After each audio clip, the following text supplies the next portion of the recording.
last Sunday was no exception. It was quite an amazing experience because uh,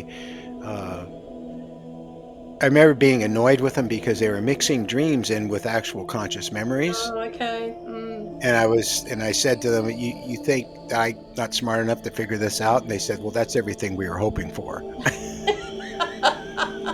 Yeah, Well, it's always some kind of little test, isn't it? yeah, it is. Okay.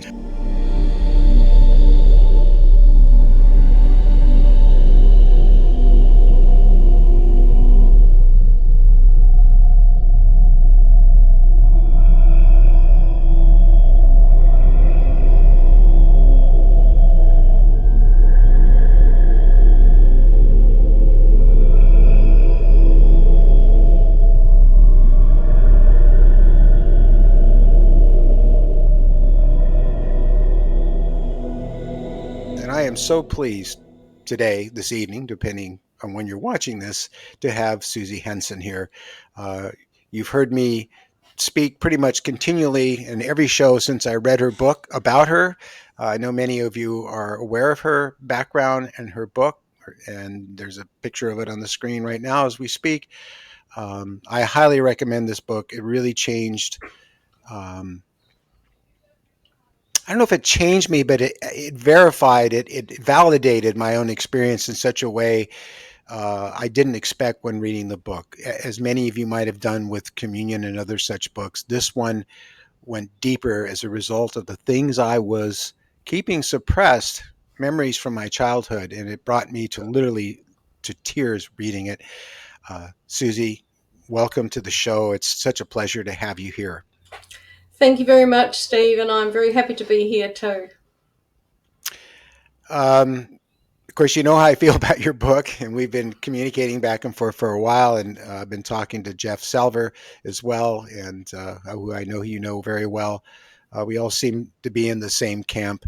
Um, can you, for our audience that may not be familiar with you as we are, bring them up a little bit to speed about your background and your experience? Okay, so I've got a foot in two camps. In New Zealand, I have my own nationwide sighting investigation network that's been going since the year 2000, but I've actually been in a subject in both contact and sighting investigation for 50 years. It was 50 years in March 2025.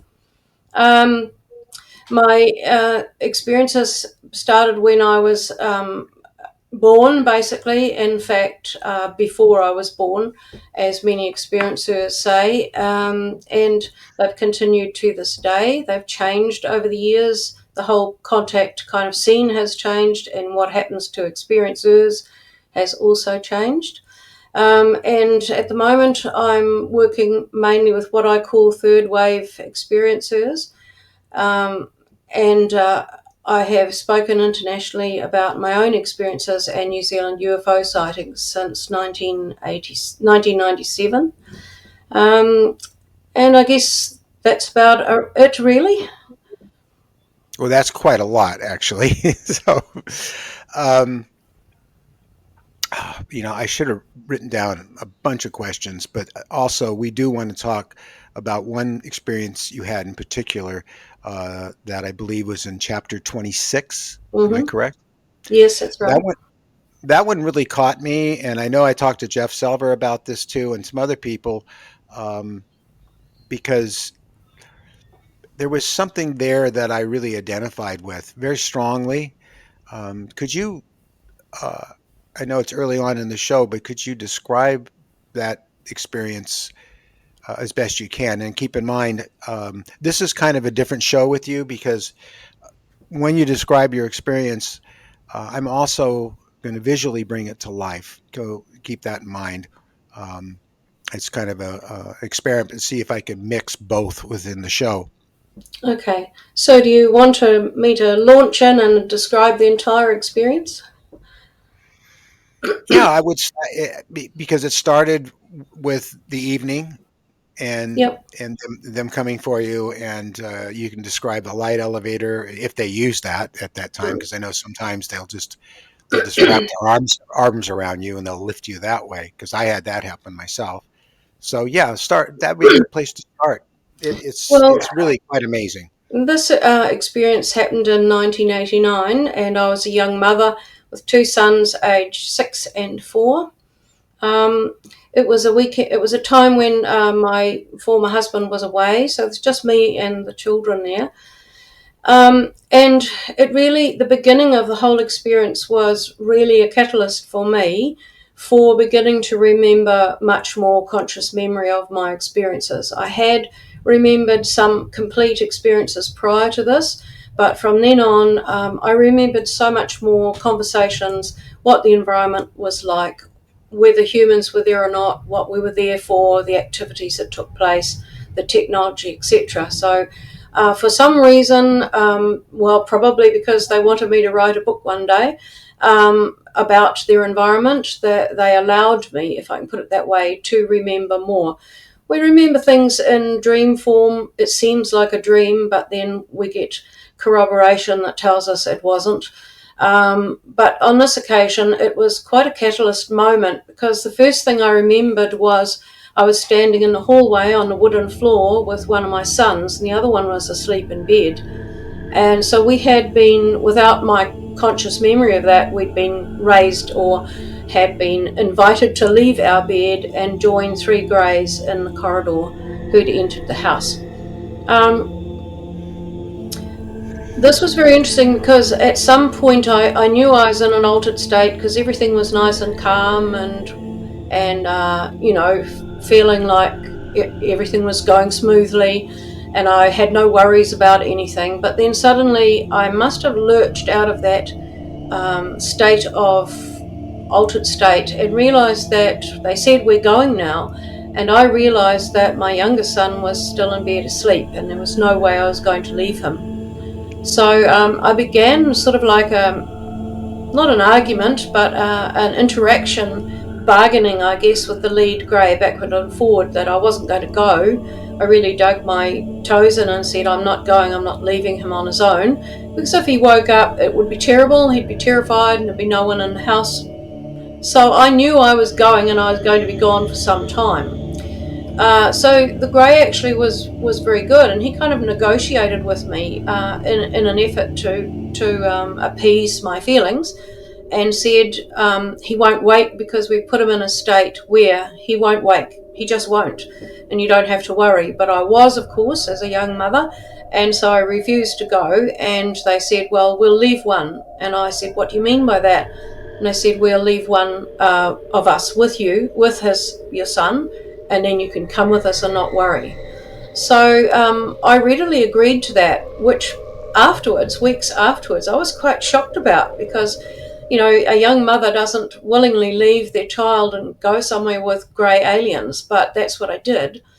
So we were taken through a wall, and then a beam of light, bluish white light, came down from a small craft, and we moved up through that light and on board.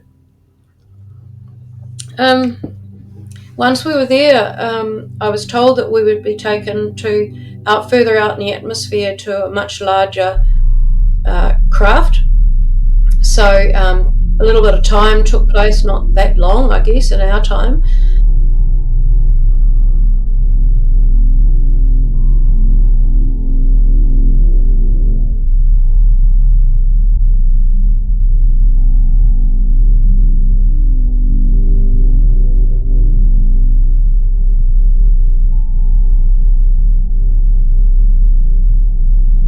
And the next thing was an opening appeared in the side of the craft, and some steps opened out, and we were invited to go down and into a hangar area of this craft. From there, we were taken into the interior of the craft through what I call a decontamination room. As to whether that's what it is, I don't know. But you get this kind of buzz all over your body, and you get the feeling like you're a fly in one of those electric machines you see in food shops, etc., that destroys the fly. But in this case, it kind of must have taken off anything that might be of danger to the entities on board. So We were taken into another reception area, and my son was taken in one direction and I was taken another.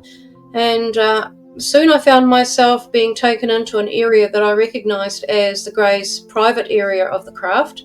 That's their environmental area. And there were corridors that looked as though they were moulded out of plastic, and they were rounded, like going through a round tunnel but with a flat floor. So we went along there and into this part of the craft and into a reasonably large room with white walls, floor and ceiling. And there were 7 other humans already there, and the lead Grey explained to us that we'd been brought on board to have a particular kind of experience, and he didn't want to tell us what that experience was. He said he would tell us that later. First of all, they wanted to see our reaction to what was going to take place. So it was a little nerve-wracking. We were told that they would transform the room, and as he was speaking, I could see the walls receding outwards, the ceiling receding, until we were just in a large white space, and it was no longer recognisable as a room. And if I hadn't had my feet on the floor and been able to feel that, I would probably have thought that I was floating in a most luxurious and relaxing way. So that's how it felt in the room. And incidentally, as I came through the door into the room, I felt something shut behind me, and I assumed it was a door, but in actual fact it wasn't, and I'll explain that later. So 7 humans and several Greys, and they said that we were now going to be within pure thought or high intelligence. And the room suddenly became glaringly bright, really glaringly white bright, and it took on a whole different feeling from standing in a room to standing within something in the very air of the room that was entirely different. Very bright, not so that it hurt your eyes, but when I looked at the other humans beside me, we were kind of standing in a line, they looked silvery white as this light increased, and it just slowly increased until it was a very different light that I've ever experienced. They told us that they were going to begin this event, and that we were welcome to participate to whatever extent we felt comfortable in. They might request some participation from us.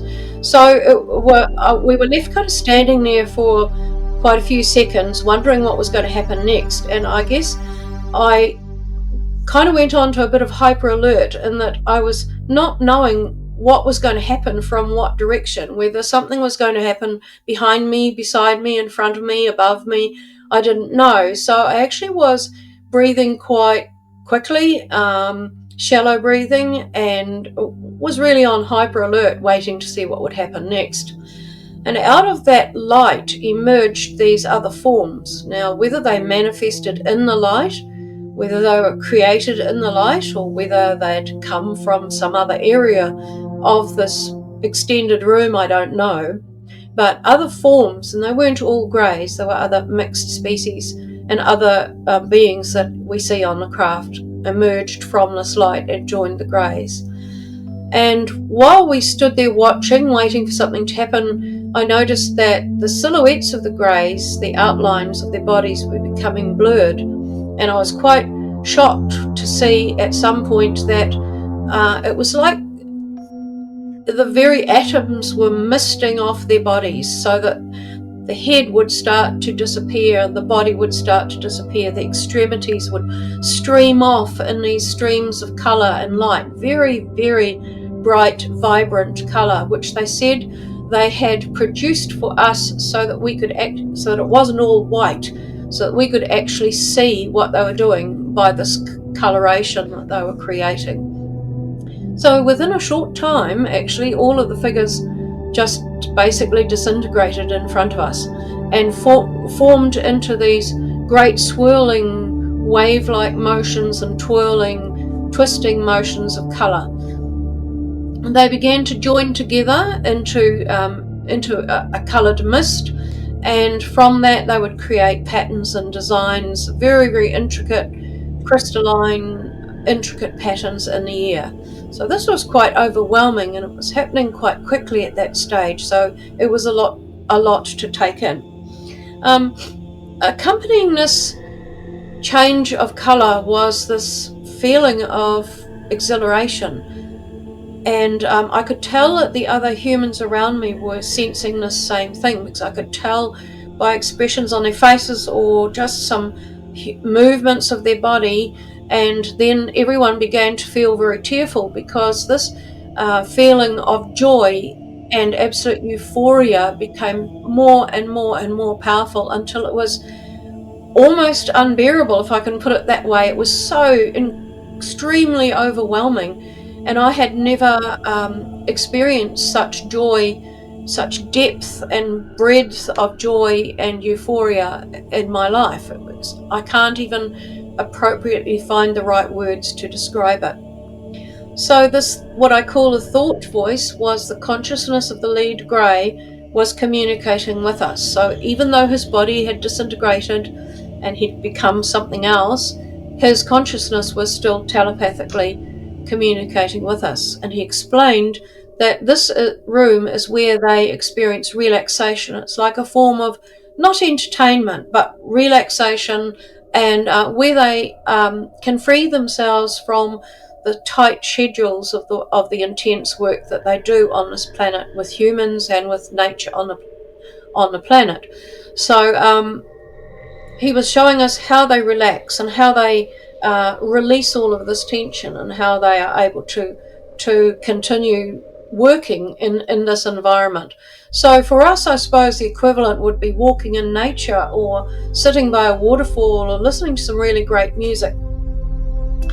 So this joyous, energetic activity was taking place, and it was, even though I described the movement of the lights, the movement of the coloured mist, and the different shapes that they were forming, it was still a very sacred feeling environment. Even though there was joy and euphoria, extreme happiness and relaxation, it was also had this sacred feeling to it. And I haven't quite analysed that yet, why there was a sacredness, but they kept saying to us that he kept saying that we were being taken back to the source. They were able to return to the source state, or the soul state, beyond the soul state to the source, and that feeling of freedom and euphoria and joy.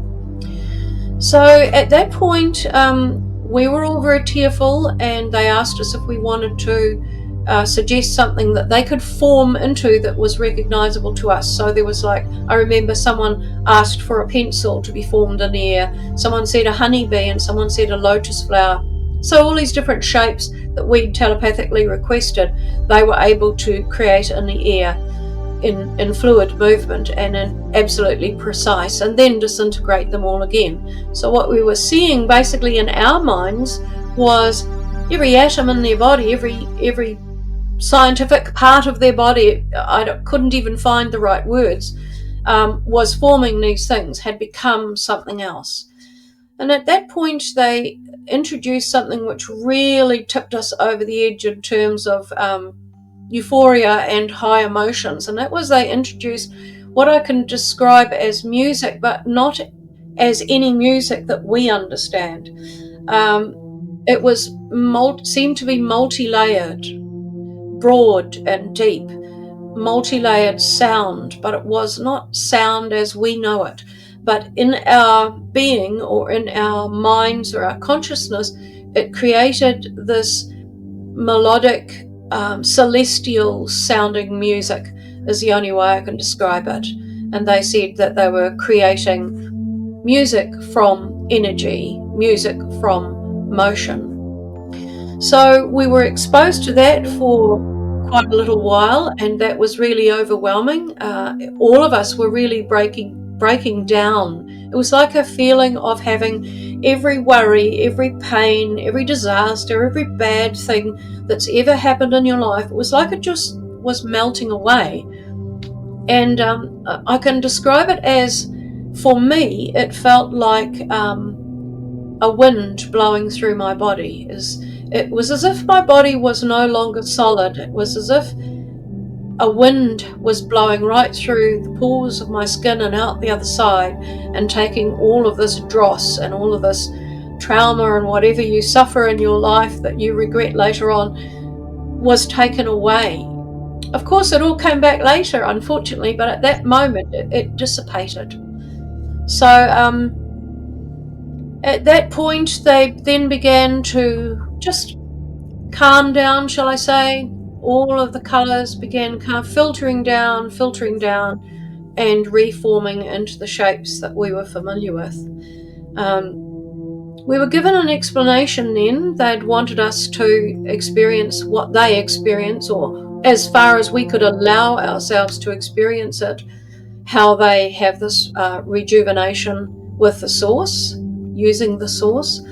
And they also wanted to see how far we could participate, what our reaction would be, and whether or not we could participate. So we did participate in the sense that some of us were asked if we could send something to them, and I sent a stream of purple light, and others sent things too that I was aware of, but I don't recall the exact details because I was so fixated on what I had sent out and what they would do with it, which was swirling it in with them as if I was becoming a part of them. So they really wanted us, I believe, because they asked for our participation.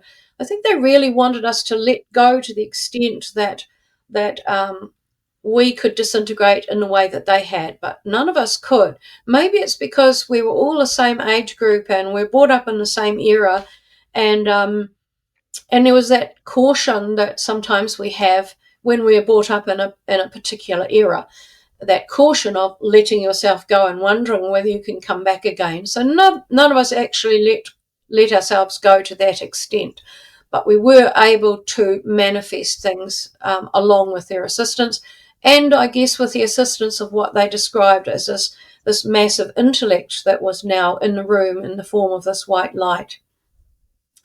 So they gave us a little while to regain our composure, although all of us were crying. Um, we could not stop. Even if we were not making a noise, the tears were still rolling down our cheeks because the euphoria and the feeling of joy was so overwhelming.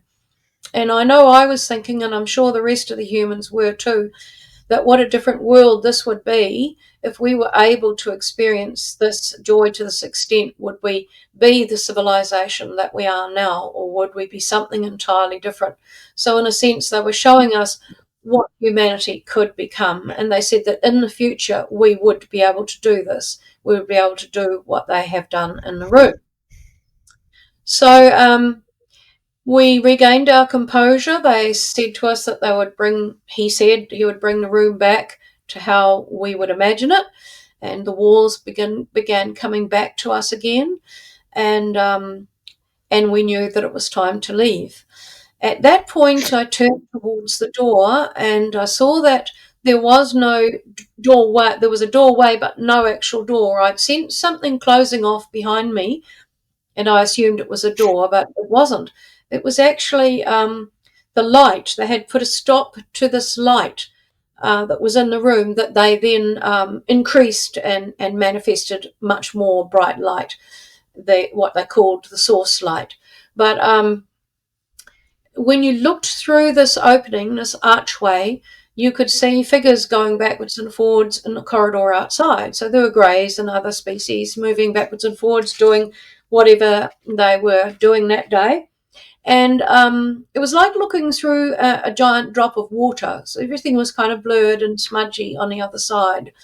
And I knew that the light stopped in that doorway. So that might have been that closing off feeling that I sensed.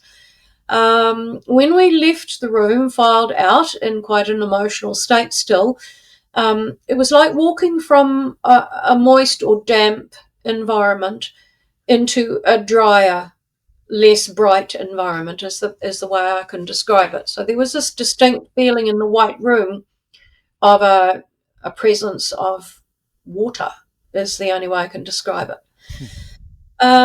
From there, I was taken back and out of their quarters into the main body of the craft, and And I saw my son running down the corridor.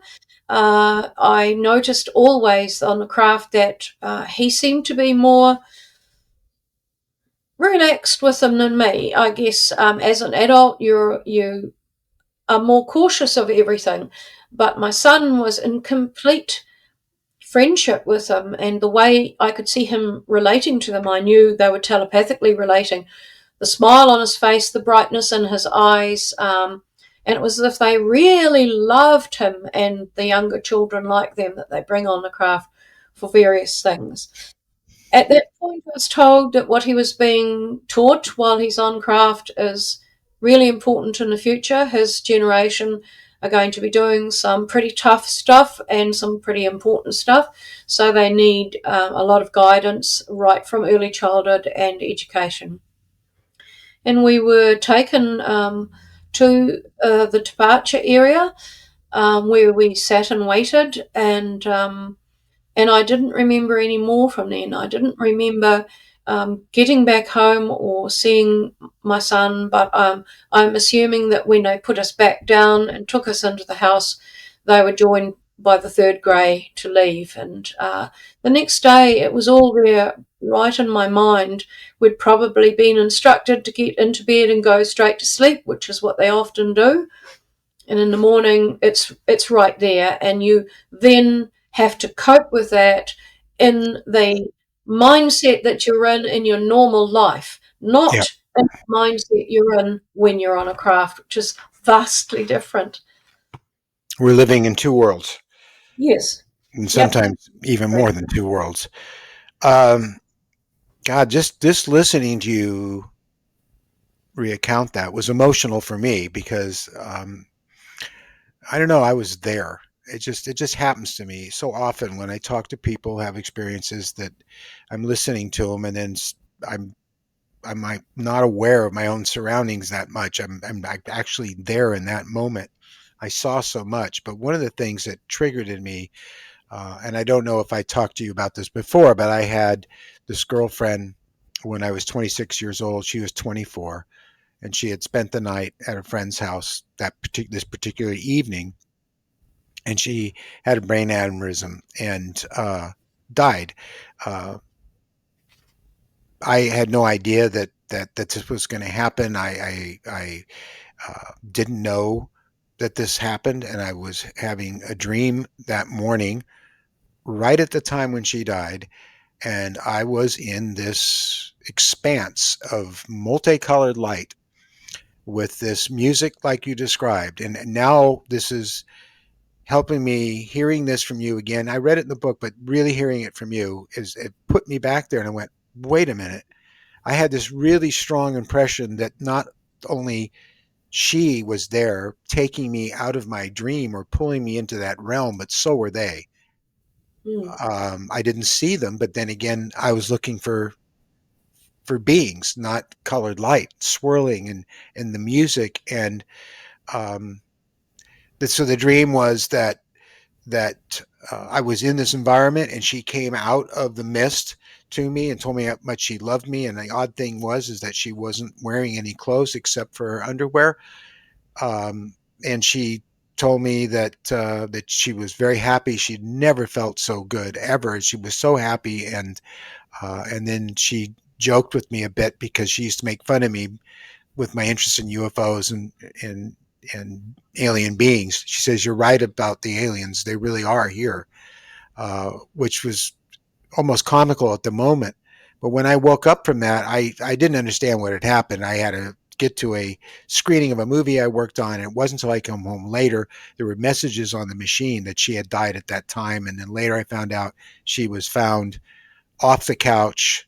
She had rolled off the couch and died on the floor, and she was only wearing her underwear. And so it all just kind of clicked together at that moment, but now it's clicked together even more that I think that they were behind it, um, allowing her. So it was really emotional for me because I'm hearing you describe that same realm and that same feeling and the music that's not music. It's it's either a remarkable coincidence, which I have a hard time with, or it has a lot to say. The other thing, you were talking about that feeling of the wind going through you, and what I used to do when I was a child is I was staying in the mountains with my grandmother, way up in the middle of nowhere, and I'd climb these enormous trees all the way to the top, so I could sit up at the top of them and feel the wind blowing through them, and listening to the sound of the wind going through the leaves. Um, that really resonated with me because I was really doing that to get away from all my troubles as a child and just be one with nature and just completely lose myself, 200 feet up in a tree, hugging Mm, onto it. yeah. I was literally a tree hugger. That was really something Yeah.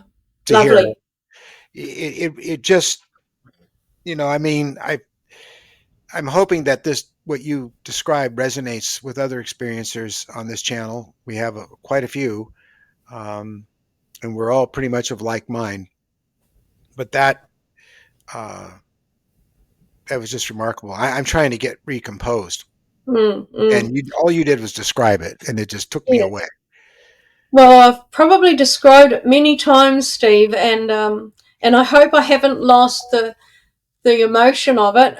No, But it's I often just in a quiet moment think about it and how I felt, and I absolutely I long to go back into that room and stay there.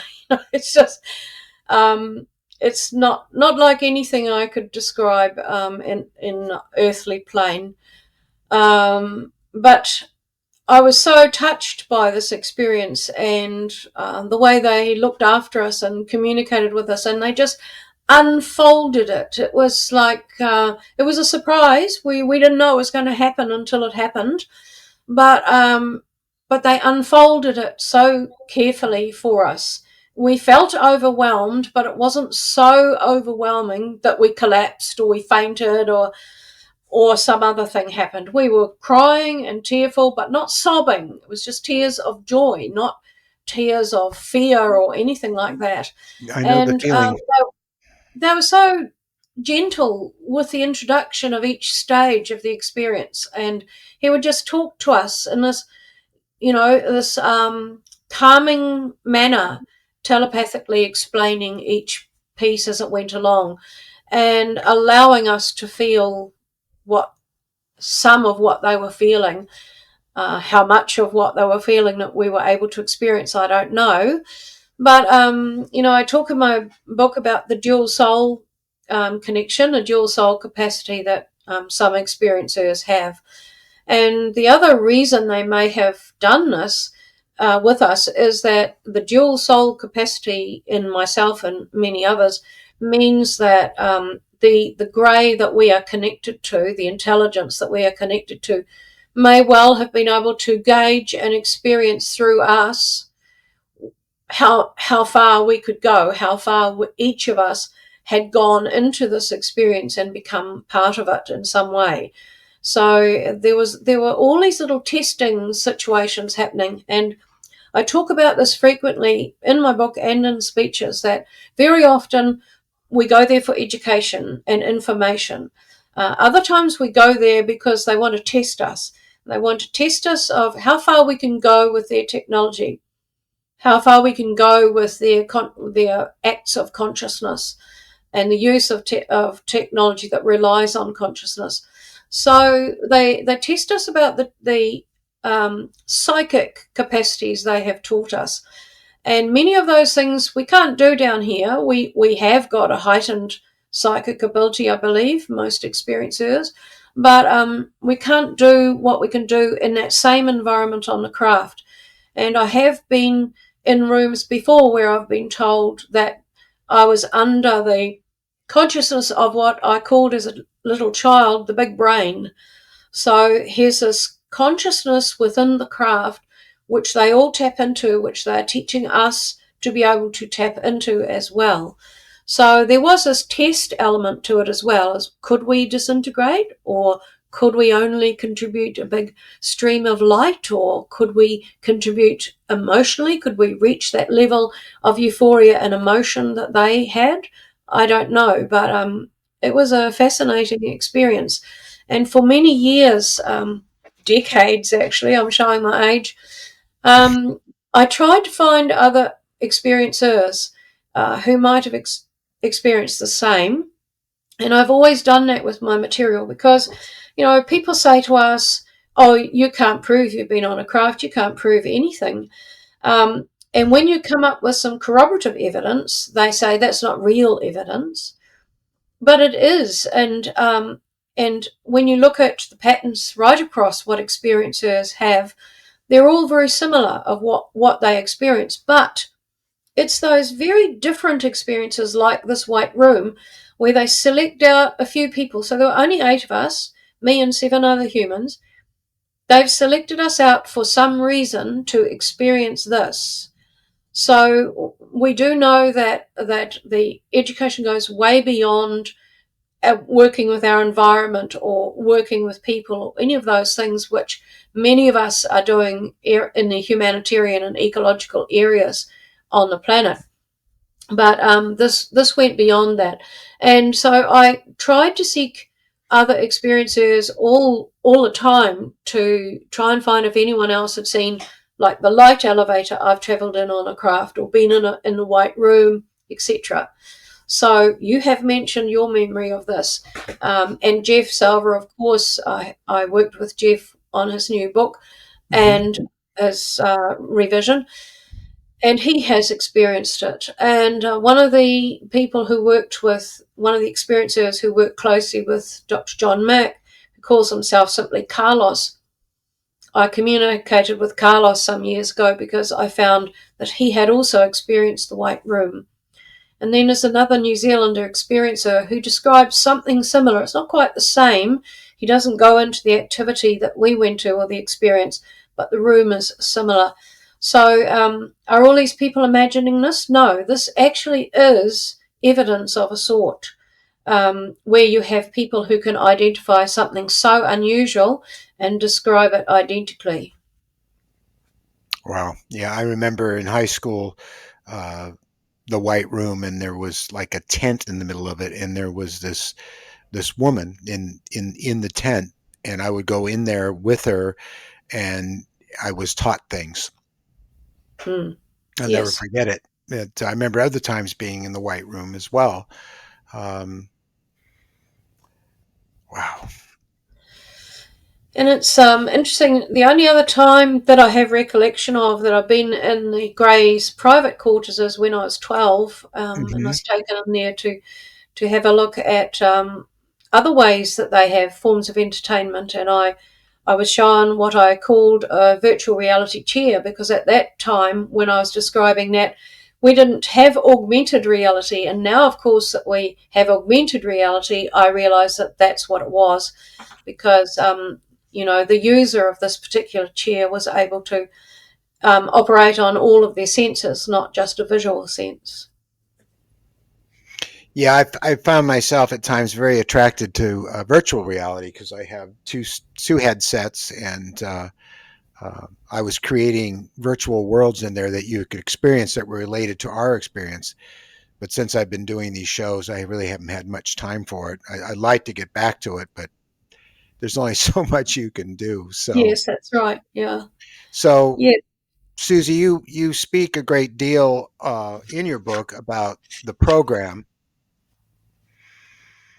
and you relate to it as being sort of an upgrade for humanity. And I could not agree more with that purpose uh, behind the visits that we have and what's going on and the education.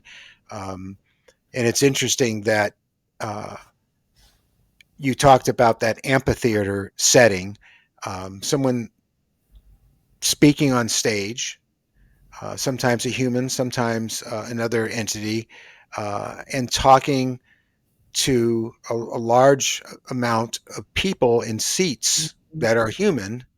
Mm. Um, and I think it was in your book that I remember someone woke up from the Yes. hypnosis Yes. that they're under, and that the praying mantis type being put them back under. Yes. Yes. And so recently, and I sent you a the portrait I had done on canvas of what I remembered.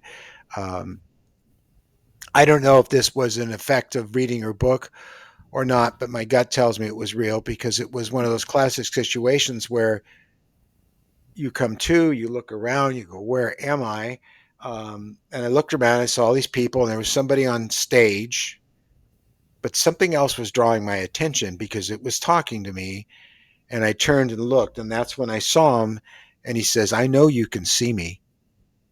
And that was the last thing I remember because I must have gone right out again. But I remember it like a conscious memory and Yes. not as a dream memory. And I remember feeling the being, feeling Mm, it was almost humorous to him that I'd come to because it's happened before that I will kind of slip out of the hypnotic state they place us in. I believe that's what it is. Um, and other times I'm not under a hypnotic state at all. mm, mm. Yes. Well, I find I only have memory of being in a this altered state often while I'm being taken on the craft. But once I'm there, it's like, oh, everything's familiar. The faces are familiar. I know what I'm there for, or I'm soon told what I'm there for, and off I go. And it's the familiarity is very deep and very powerful. Um, I remember when I was speaking at for the first international conference I spoke at in 1997. It was actually in Auckland with a string of overseas speakers and a few locals, and I'd been Oakland. asked to speak about just generally about my experiences for an hour. And in those days, I had two overhead projection sheets to Huh. show with my speech, two drawings that my husband had done, and so the thing is, I was standing on the stage talking, and just when I put the image of the grey that I most usually have contact with, often on the craft, especially in childhood, as I put the drawing up, I stopped, and you can see in the video of my speech, I pause and I'm looking at the screen because I was quite shocked to see a grey standing there, standing in front of the screen, letting me know he was there because I'd had this message, if I can call it that, a few days beforehand because I was really nervous. And they told me, it's okay, we'll be there to help you. So I saw this grey appear and then he just faded from view. And I just thought I'd imagined it because I'd put the image of the face and Yeah, shoulders up. sure.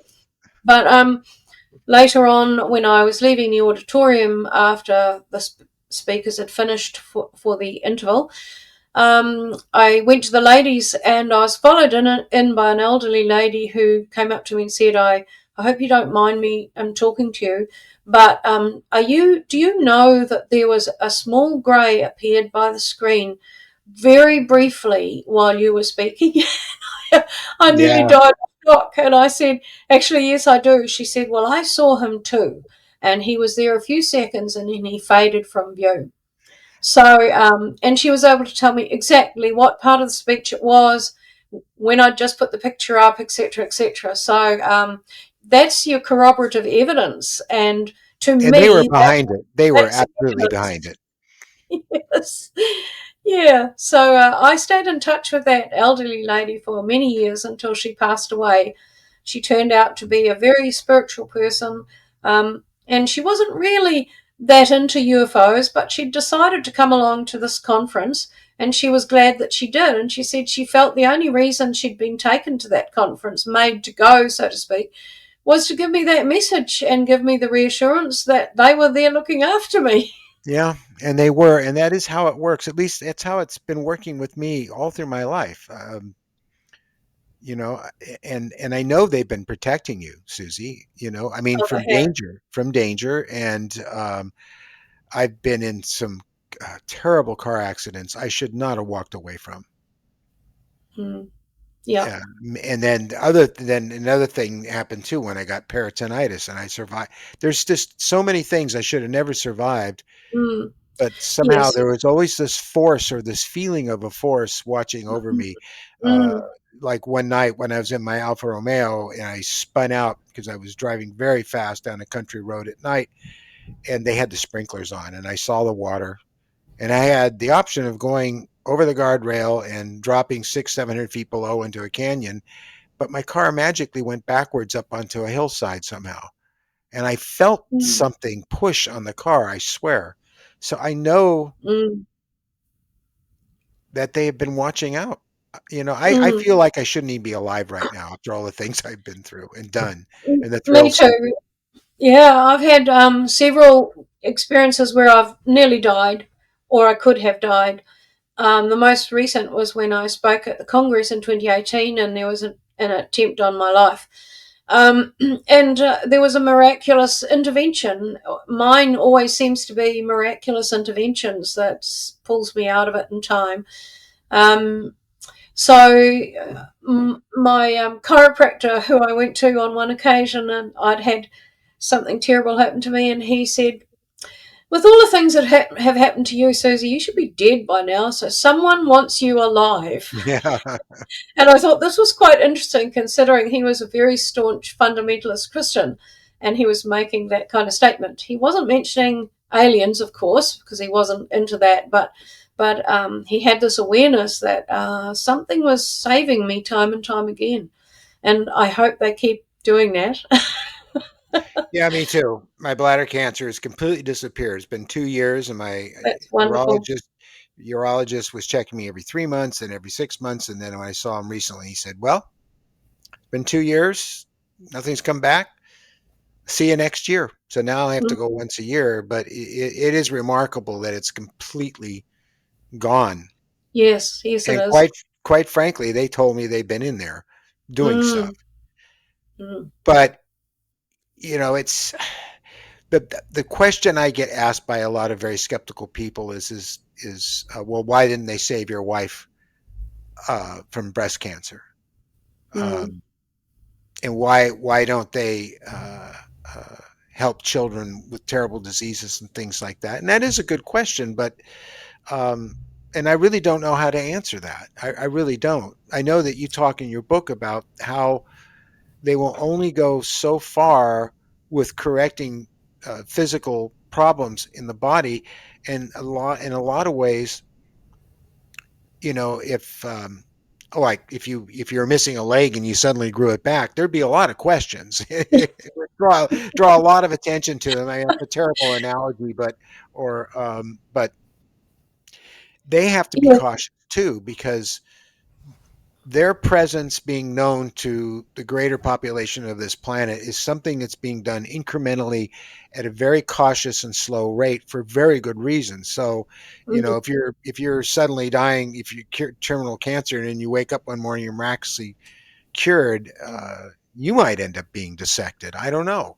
mm. It's just I really Yeah. get don't know how to answer that. How do you answer that question? Because I get asked Well, I've been a medium since early childhood, it. so Hmm. I have this afterlife kind of understanding, I guess. And I think that we all come here for various reasons. Those who've come here to work in be in these programs that the greys and other species are running. I mean, that's a separate thing. That's a thing, an additional thing you've taken Hmm. on top of what your soul is seeking to experience, or why your soul is here at this time. It's an additional thing. So, they have told me on occasions I had a horrific car accident with a lot of injuries.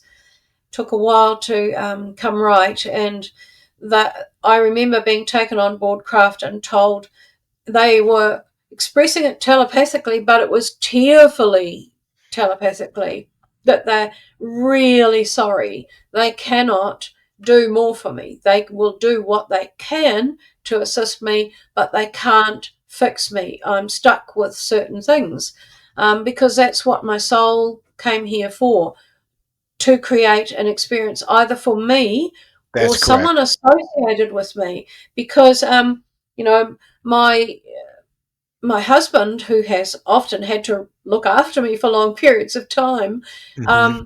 that's an experience for him, that he learns from that, he grows and evolves from that. So often our experiences we've come here to take part in are not necessarily for us, it's for someone around us or someone we may not even know. um, so I think it's very complex. The soul state and why we incarnate is very complex, and we only know a small bit of it so far. We have a lot more to learn in that area. And plus, there's the dual soul.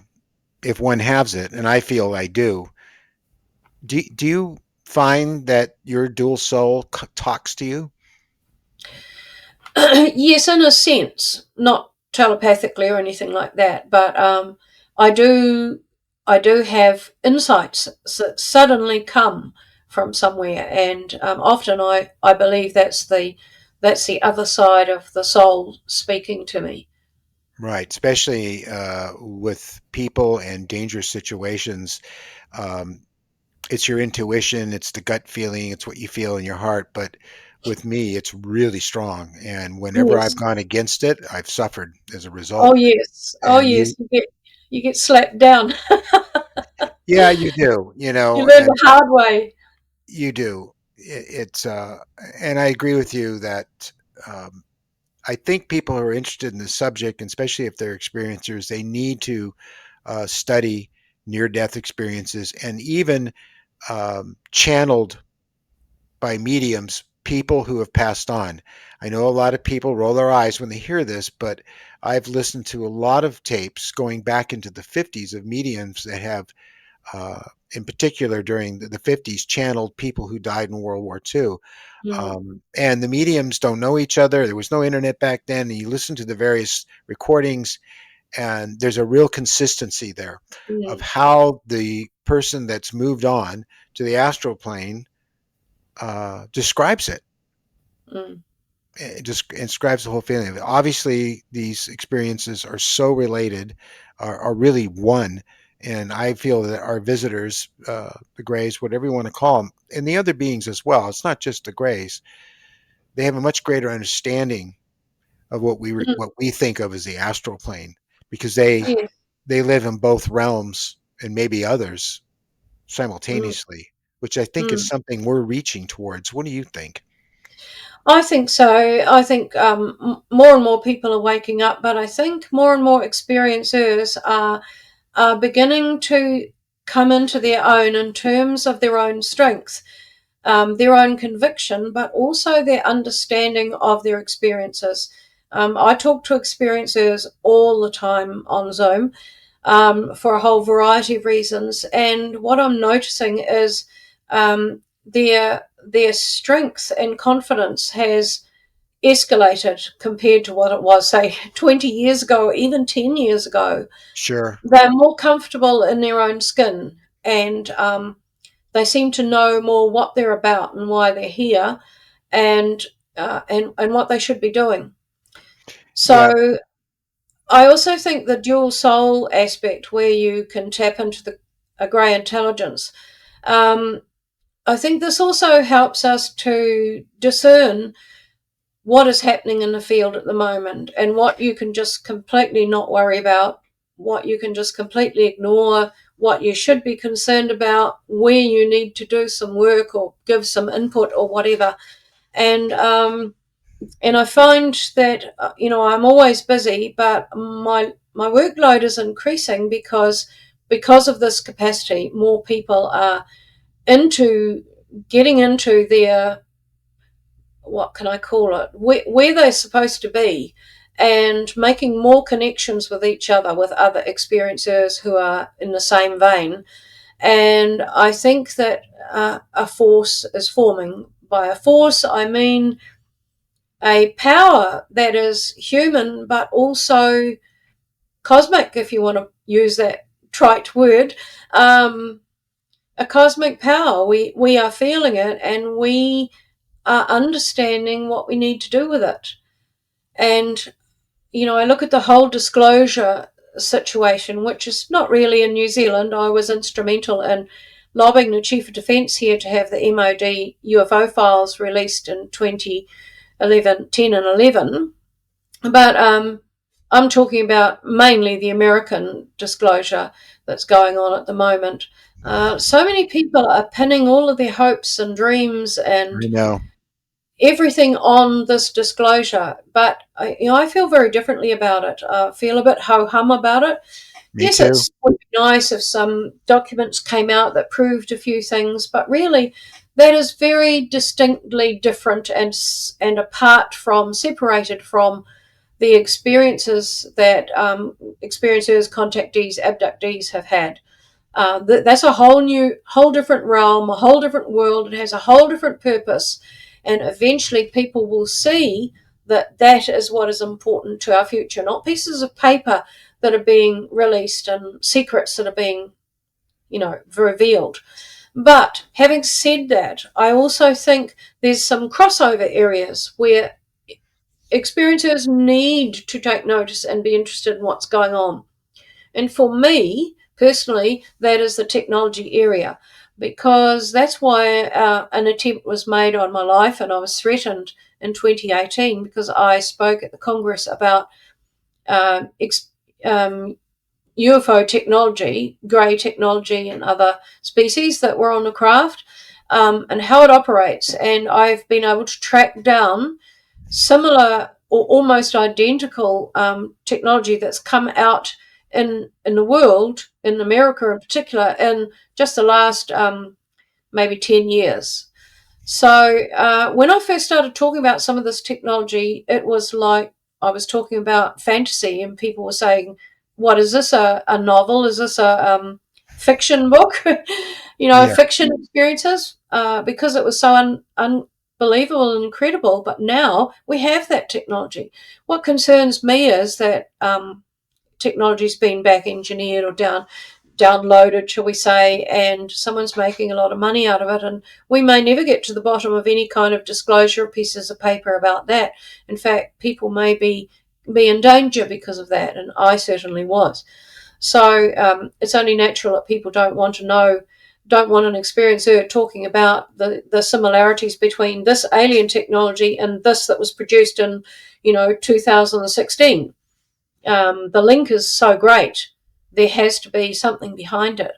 So I think that there are lots of different pathways happening at the moment within the whole UFO and contacts fields, and some I believe are dead ends, and people will eventually find that out, and some might take us somewhere. And I believe that eventually, when the scientists and academics have finished going round in circles, chasing their tails, talking about some of these things, and trying to understand them, they may one day come to us, and we may be able to offer that deeper understanding that they don't have at present, particularly where consciousness is concerned, Yes. and how to use technology that relies on consciousness. And the intention of the visitors, which they really Mm, don't have a feeling for in any way.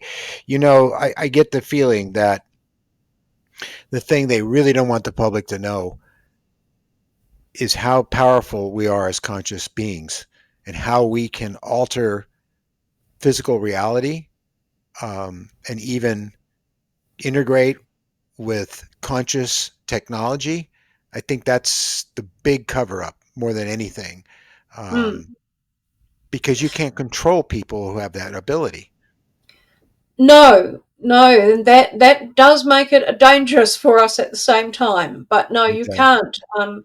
And I remember, I think it's the chapter after the one we've talked about, chapter Hmm. 27, Children of the Mind, using the brain like a USB. And my eldest son was in this chapter.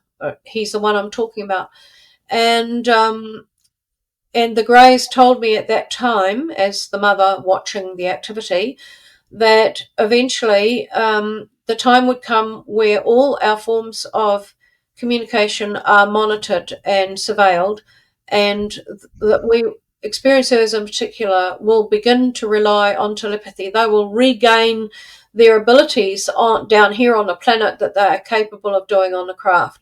And I think we're getting pretty close to that experience now, where so many avenues that we have for communicating with each other are being watched and tampered with. So there's a lot of pitfalls ahead of us, I believe, and a lot of tough moments on the planet. I think that what the ETs have also been doing is, and I think I'm probably one of the only experiencer talking about this from way back, and that is that some of the technology that we see on the craft is actually what I call bridging technology. That they've developed something. I've seen some technology that is phenomenal, and some that's quite phenomenal, and then our technology. So there's this progression through, and they can't come and have open contact with us with this kind of advanced technology. They need something in between. So they create this technology that many experiencers use on craft. It involves consciousness very often, and then they keep shifting the goalpost. They redevelop it. They stretch you a little bit further. And I've got 2 chapters in my book which are called the Test Part 1 and the Test Part 2, which really clearly outlines what they were doing with the technology and how that technology has now been introduced in our human technology. So when I began talking about these what I called information tablets, because I didn't have another name for it, Right, 40 years ago, um, it's now commonplace. Everybody has a tablet, an iPad, or whatever, right. but it is not the sophisticated form that we used on the craft. We haven't got there yet, No, but I've seen lectures on very large craft and an undersea and underground bases where scientists are being lectured to. They're in an altered state. They don't really know where they are, but they're quite happy in this altered state. They're getting all this information, and they're given a lot of technological information as input into their brain. Uh, Thought seeds, I call them, information pods, and in years to come, that information comes out they're at a time point. released. It opens up, it's released, and they've got this new scientific idea. They put it into action. Something is invented, something is improved, something is taken several steps forward. And this is how they've been helping humanity in terms of technology, etc., and the environment. But what they really want us to do, the bottom line is to develop more spiritually.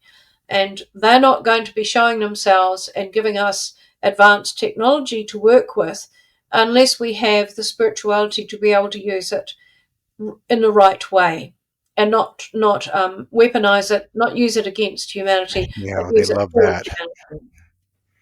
We have to we have to connect with the source and Mm, get rid of the aggression and the anger. Is so important. They wouldn't have to put us in a state of hypnosis if they didn't worry that our knee-jerk reaction to suddenly coming yeah, to in a situation like that might cause them harm or harm to yourself. Uh, absolutely. and Mm, it's a real challenge to be in this body and be connected to this brain that has this fight or flight mechanism that has been consistent since we've crawled out of the caves as a way for us to survive mm, as physical creatures. Um, but we've reached a point now where we need to move beyond that, and we can move mm, beyond that, but we have to make that choice. It's there. I mean, I can feel it. I feel when I get angry now compared to 30 years ago. Um, I'm able to just shut it down mm, yeah. And very I think, quickly. yes, I think the experience in the White Room, for those who've experienced it, you understand how we need to be, and it's not, we're all human. We're not all going to flip over a new leaf and become, Right. excellent people overnight. It's a process, and in small increments, as you said, that we make these improvements. But the thing is, if we're working on making those improvements, that's the step forward that is needed from everyone. No one is expecting anyone to become a spiritual guru overnight, but to become more compassionate and more concerned for our fellow man and neighbour is what they're looking for, because we're a very divided planet at present. Yeah.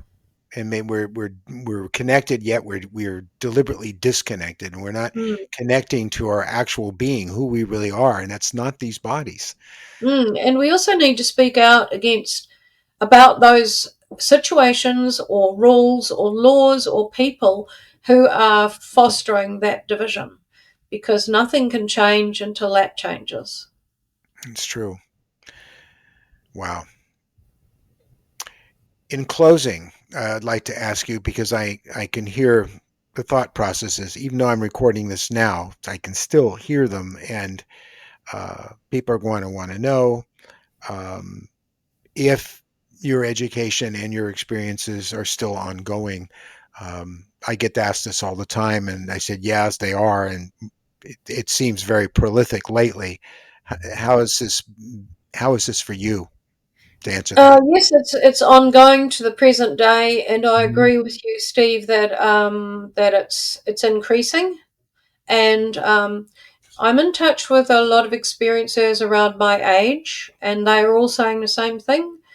We're picking up on each other. We know when something's going on. We know can pick up on emotions or Mhm. concerns, Mhm. situations, and a lot more insight into situations. A lot more problem solving becomes easier because you have these insights. Um, so yes, I think over the years, the contact scene has changed, and what we have experienced and how we experience it have changed. I know Mhm. that I go on board craft less frequently because I'm getting these telepathic or consciousness interactions. But when Agreed. I do go on craft, as a ball of light. So I'm leaving my body, my soul is leaving the body carries on breathing and ticking over, and my consciousness is somewhere else. And I think in my book somewhere I talk about being late. I knew I had to be somewhere in the soul state, and I was going punch, punch, punch through through the walls of the craft to get, not going down the corridors, but taking the short route through the walls of the craft to get there. So those are quite stunning little memories that I have sometimes. So yes, I think our workload is increasing. I always have had a heavy workload, but it's definitely increased now. I often think about the people that I'm meeting, like yourself, and like you have. I've met through this channel and become very close to so many people in my age group who are experiencers that feel the same way we do, that are on the same page. And I think to myself about being on board, playing with those other children when we were growing up Mm, in the sky. The memory I looked back on and said that was just my imagination, and we all did. I think we all knew each other and were working together so that we could be at the moment we're at now. mm, absolutely. I'll tell you a quick little story. When I spoke in Norway, I arrived in a taxi with a lovely lady who was a Turkish speaker. She lives in Denmark, Hmm. and we arrived together from the airport in a taxi. And as the taxi came to a stop outside the venue where we were going to be speaking and staying as well, I saw walking along the pavement towards the taxi a man, and obviously his wife with him. And I said to the Turkish lady, it was like instant, oh, there's, and I couldn't think of his name, but I jumped out of the taxi and he stopped and he saw me and his mouth fell open. He stopped dead. We both ran at each other, threw our arms around each other and cried. And he Wow. kept saying, I know you. And I kept saying, I know you. I feel like I've known you a long time. I feel like I love you. He's saying, I feel like I love you too. And his wife's standing there wondering what's going on. But we are still in touch. We talk regularly. Um, he has had experiences as I have. We both know that on some level we've been spent a lot of time together on craft and have developed a close relationship.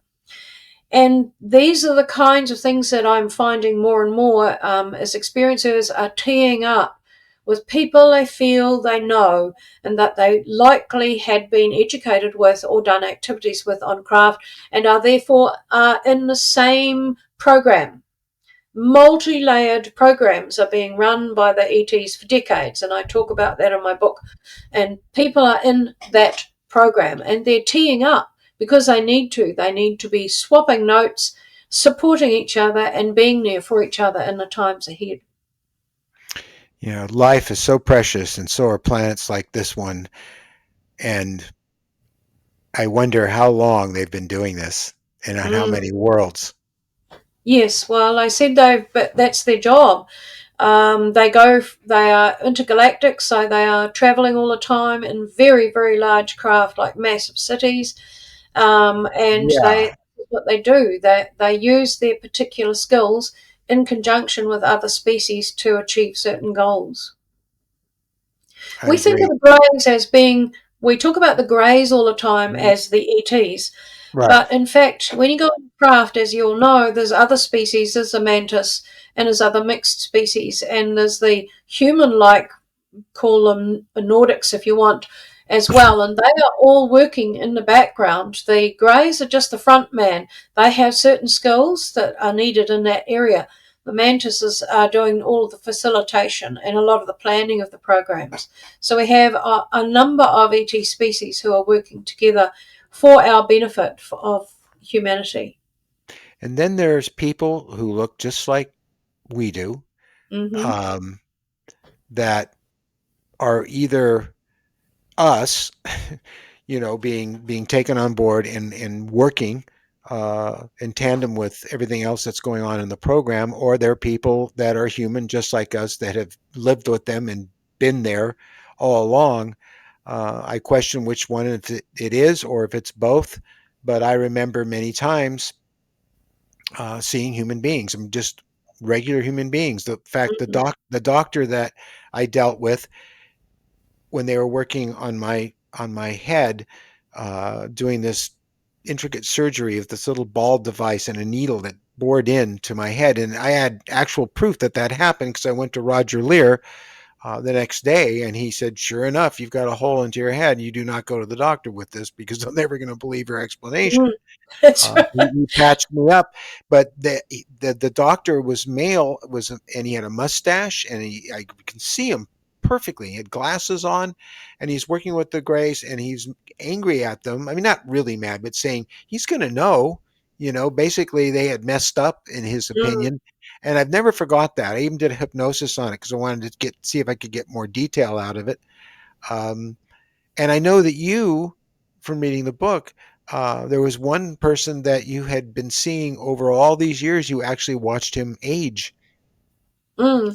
Yes, there's quite a lot of humans on board the craft, and it's not something that many experiencers talk about. Maybe because I think they've been brought on recently with them, but Right.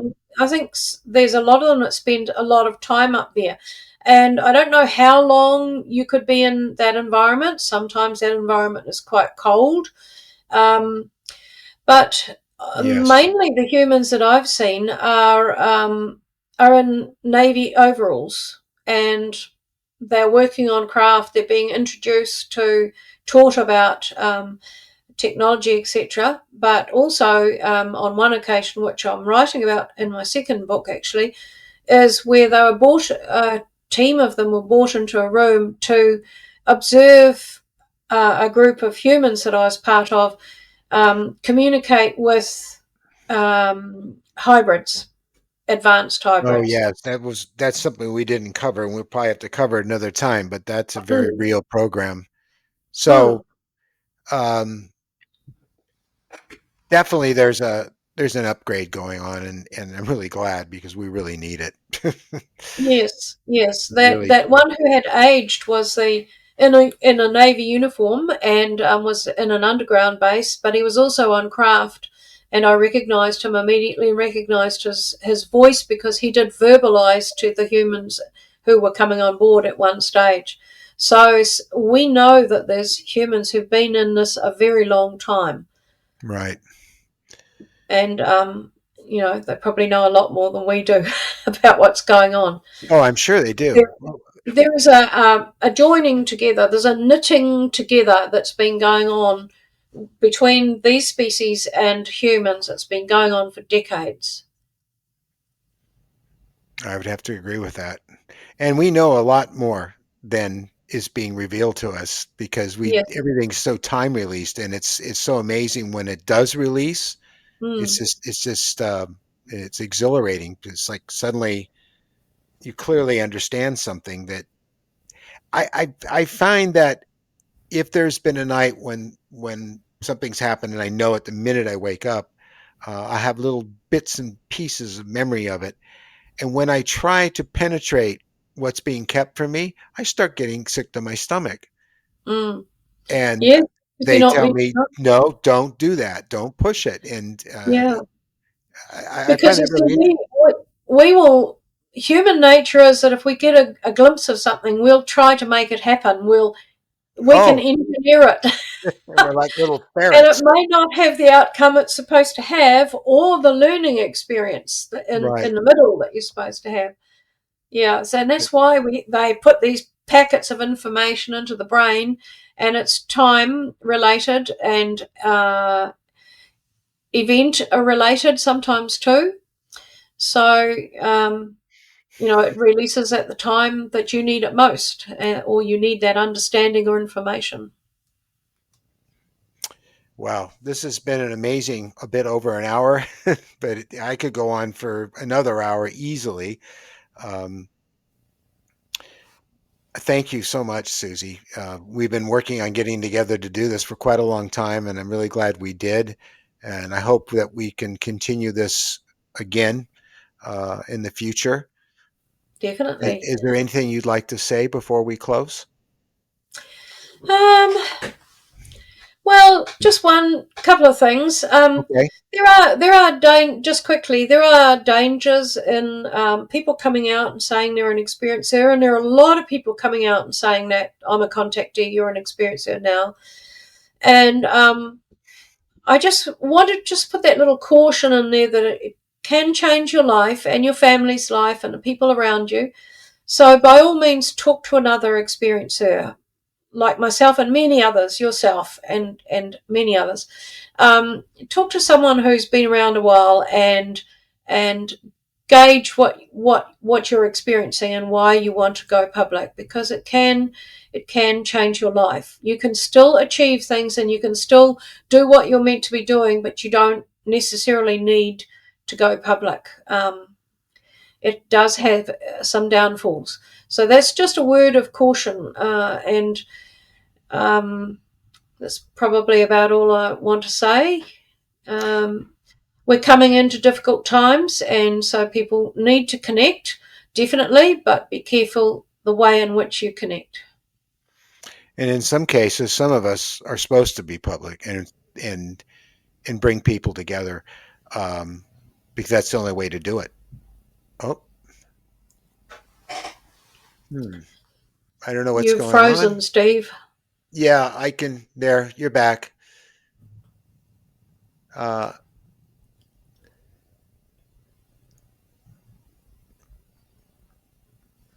You're still frozen. you were losing. I'm losing the internet on this end. This has happened before. Can you hear me? Okay. I have the net back. I can see. Nope, there it goes again. This is very odd.